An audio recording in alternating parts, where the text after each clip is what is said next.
Fala povo, tudo bem? Como vocês estão? Boa tarde a todos. Vamos continuar para mais um episódio deste podcast. Mesmo sofrendo com esse calor infernal, vamos hoje falar sobre world building, certo? Bom, vamos esclarecer alguns pontos antes da gente ir direto para o assunto. World building é um assunto meio nichado, dependendo do público, ou até mesmo desconhecido para muita gente, até quem pode atuar esse world building, que nada mais é do que, pelo próprio nome, criação de mundo. World building é um processo, são etapas que se constituem para criar um mundo, um universo, seja para uma história, seja para um quadrinho, seja para um livro, seja para um jogo. E é disso que a gente vai focar aqui nesse episódio, world building para videogames. E por que o world building ele é importante a gente falar? Um jogo, normalmente, em sua grande maioria, vai se ter uma história, independente de qual que seja. A gente tá falando aí desde jogos com histórias hipercomplexas, ou histórias até que tem diversos finais, escolhas do jogador, ou até mesmo um joguinho simples de arcade, né? Eles têm ainda uma história. E essa história se passa em algum lugar. Percebem que ela tem que ter um ambiente para isso acontecer? E world building é justamente o fato de criar esse ambiente. Agora, porque eu comentei que é um assunto meio nichado, vamos dizer que assim, a maioria dos casos onde o world building é tratado com uma seriedade maior são histórias de fantasia ou histórias de ficção. São os principais casos. Porque histórias de ficção mexem com a realidade. Você não vai dar vamos dizer em termos, um Ctrl+C, Ctrl+V da realidade. Você vai criar algo novo, vai criar criaturas, vai criar deuses, por exemplo, vai criar algo biológico diferente, né, que atua diferente no mundo. E isso faz com que o world building seja necessário para você poder fazer com que esse mundo que seja diferente seja interessante e atraente para quem escuta, ou para quem vê, ou para quem lê, e para quem joga principalmente, né? Então vamos lá, você que quer criar o seu jogo de uma forma que seja mais atrativo para o público, preste bem atenção no world building dele. Inclusive, muitos jogos de hoje em dia se vendem mais pelo mundo e os personagens que eles criaram do que necessariamente pelo jogo que se joga. Isso aqui vai ser a primeira dica, né, do processo de world building. Analise, perceba como os outros jogos usam os mundos que eles criam para poder chamar mais a atenção do público. Você não precisa criar algo inovador, e sim algo que seja consistente, que faça sentido e que as pessoas gostem, primeiramente, né? Um jogo é um produto, assim como um livro, assim como um filme, assim como um quadrinho. E você precisa de um público que queira comprá-lo, né? Isso é uma dica aí que vale não só para jogos, né? Ou para livro, que eu falei, mas para tudo na vida que você for vender, você tem que ter um público que queira comprá-lo. Então, primeiramente, quando você for criar um jogo, analise, pense um pouco sobre esse tipo de mundo que você quer criar e veja se ele é atrativo ao público, né? As pessoas gostam de saber sobre isso, as pessoas têm interesses nesse assunto, é pesquisa. Mas agora indo direto em si para o world building, vamos lá. Primeiro tópico, é um tópico um pouco mais teórico do que necessariamente palpável, vamos dizer assim, que é a lógica, a coerência de mundo. Vamos lá. Coerência de mundo, quando a gente fala de coerência, a gente pensa que é o que faz sentido. Criar um mundo com uma lógica, com um sentido, faz com que ele se torne mais atraente e muito mais fácil de se trabalhar. Primeiro que assim, lógica, a gente não está falando necessariamente de um acontecimento A para um acontecimento B, e sim de regras, como que ele funciona, qual que é a base de criação para tudo que existe nele.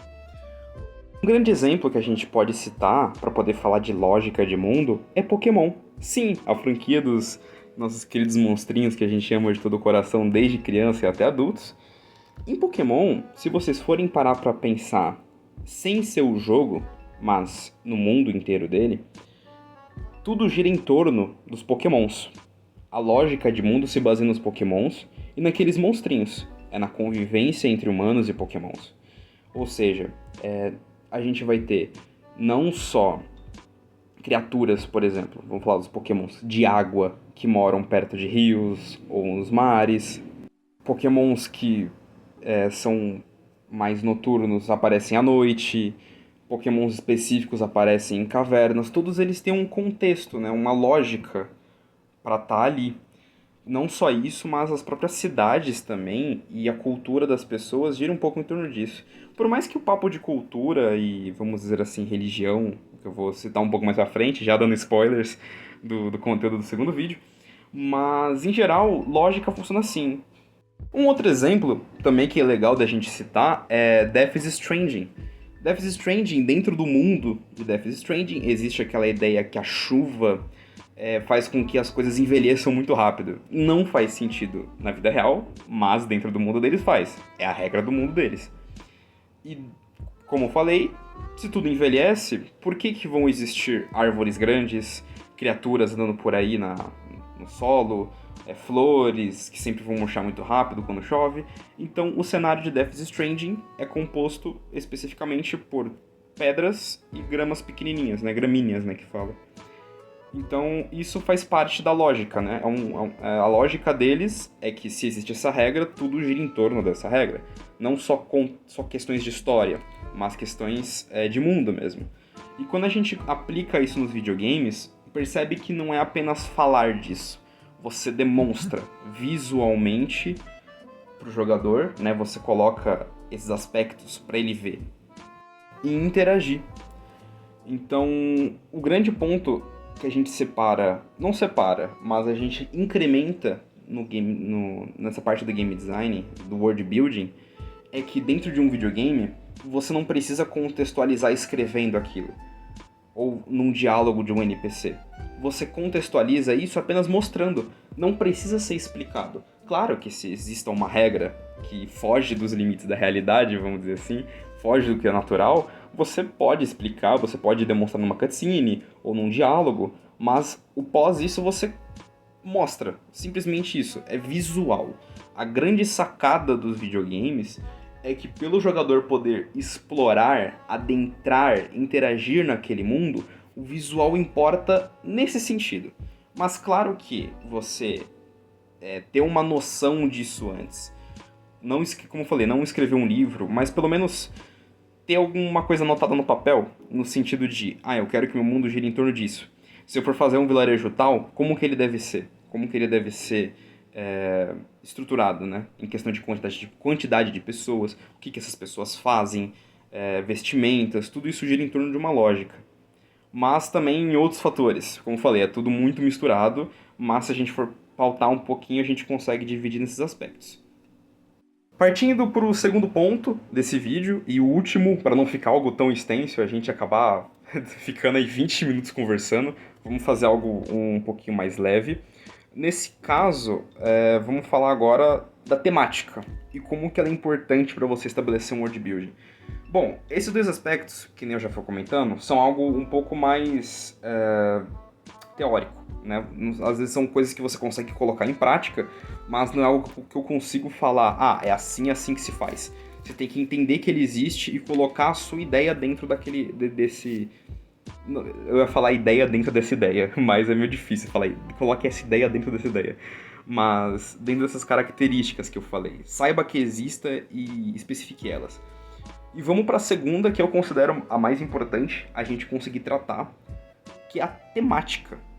A temática do seu mundo. E você pergunta, como assim, João, temática?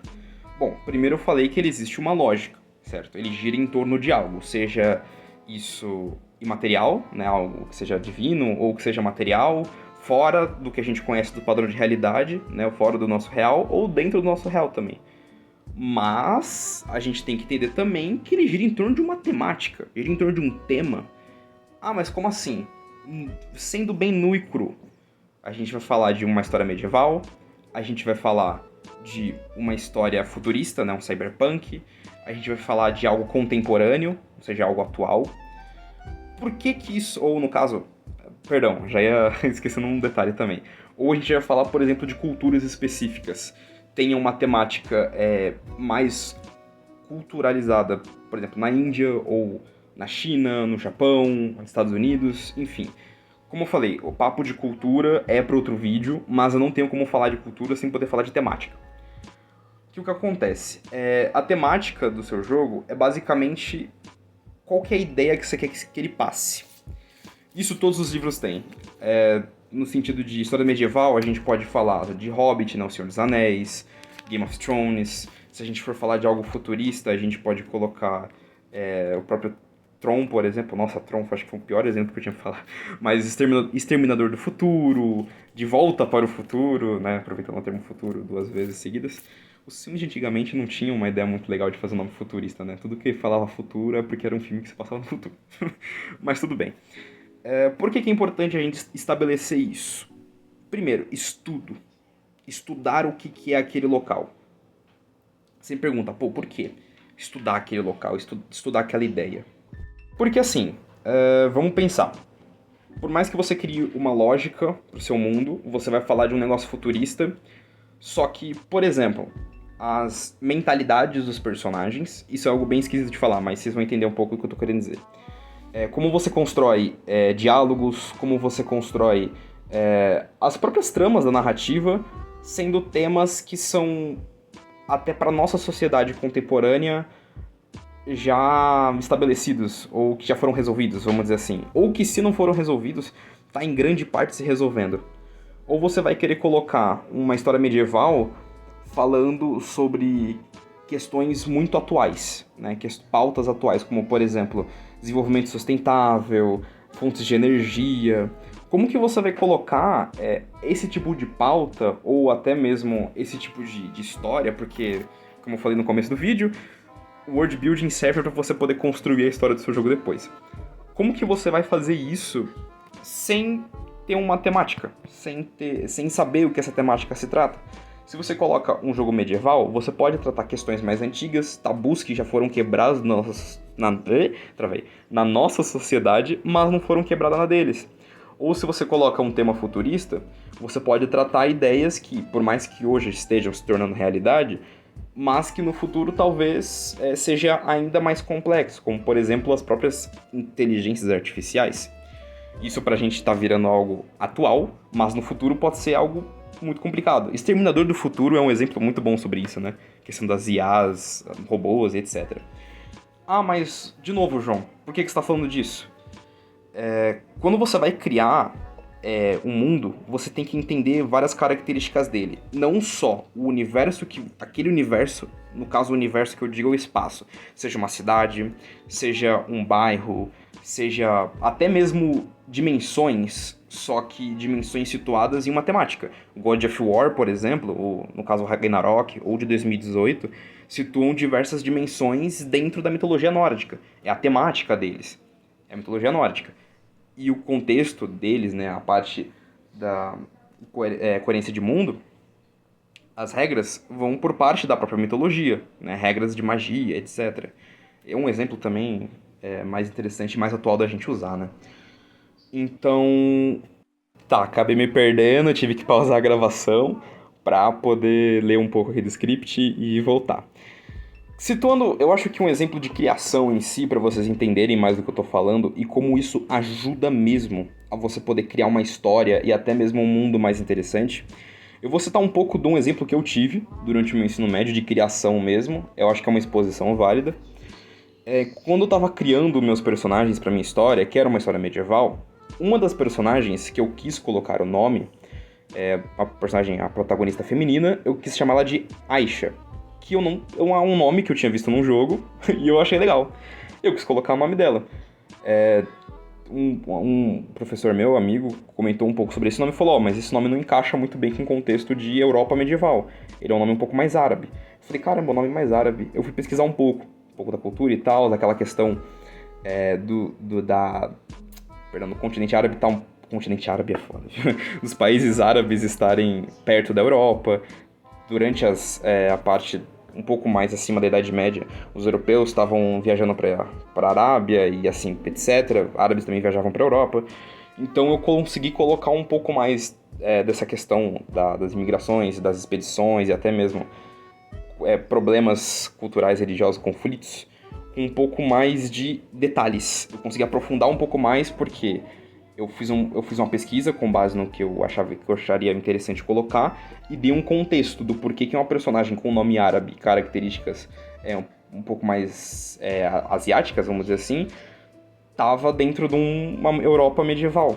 E eu consegui colocar um contexto melhor, criei ainda mais coisas, expandi o universo com outros continentes, né, que se baseiam nessas culturas atuais de hoje em dia. Culturas atuais não, culturas da época, né? Mas, enfim, percebam que esse exemplo que eu dei sobre até eu criando a história do meu jogo antigamente, se trata um pouco disso, a parte da temática. Eu quis encaixar uma coisa um pouco diferente, só que eu dei um contexto para isso. Eu usei a lógica, né? A lógica das regras, aquela parte da Europa, etc. Eu usei um pouco da história mesmo, incrementei com a ideia da temática, que era algo medieval, junto com o que eu queria que fizesse, e eu consegui criar uma história mais consolidada, mais detalhada e com menos pontas soltas. Tipo, isso não faz sentido. Não. Naquele caso eu consegui fazer ter sentido. E bom, essa aqui foi a primeira parte da aula de World Building. Dei um exemplo meu, dei exemplos de outros jogos, para a gente poder construir melhores ideias. Que nem eu comentei, é algo que você é um pouco mais teórico, essa primeira aula. Depois a gente vai falar de temas um pouco mais específicos. Recomendo para vocês que vão começar aí, quero começar a criar minha historinha a partir disso. Primeira dica, pesquisa. Peguem esses dois tópicos. Eu preciso de uma regra, seja uma coisa histórica, mágica, enfim, e eu preciso de uma temática para se passar esse mundo. A partir disso, você consegue encaixar as coisas e criar uma ideia interessante. A partir dessa ideia, vocês vão poder conseguir desenvolver seus personagens, desenvolver o porquê que eles estão ali, desenvolver as culturas que eles têm, desenvolver até mesmo os locais, né? A geografia de onde vai se passar esse jogo. Inclusive, é disso sobre a aula que vem, tá? A gente vai falar sobre... Eu falo aula, mas é um podcast, mas querendo ou não é uma aula. A gente vai falar sobre a parte de construção geográfica de mundo, questão cultural e religiosa, que é importante você ter, e a parte de criação da história em si daquele mundo. História que eu digo é o começo, meio e o fim. Vai ser uma aula talvez um pouco mais longa que essa, eu vou tentar ainda manter os 20 minutos. Eu queria fazer uns 10, mas não dá, vamos fazer uns 20 então. Bom, para finalizar, queria agradecer a todos que estão aqui, que compareceram ao escutar esse episódio. Queria pedir para vocês, deixem o seu like, comentem. Vamos tentar engajar um pouco com comentários para não só a gente trocar ideia entre nós, porque é importante. A parte de desenvolvimento, você precisa de ideias não só suas, mas de outras pessoas. Fica uma dica de vida aí também, não dá para fazer tudo sozinho. Você precisa, às vezes, de ajuda, nem que seja com ideias.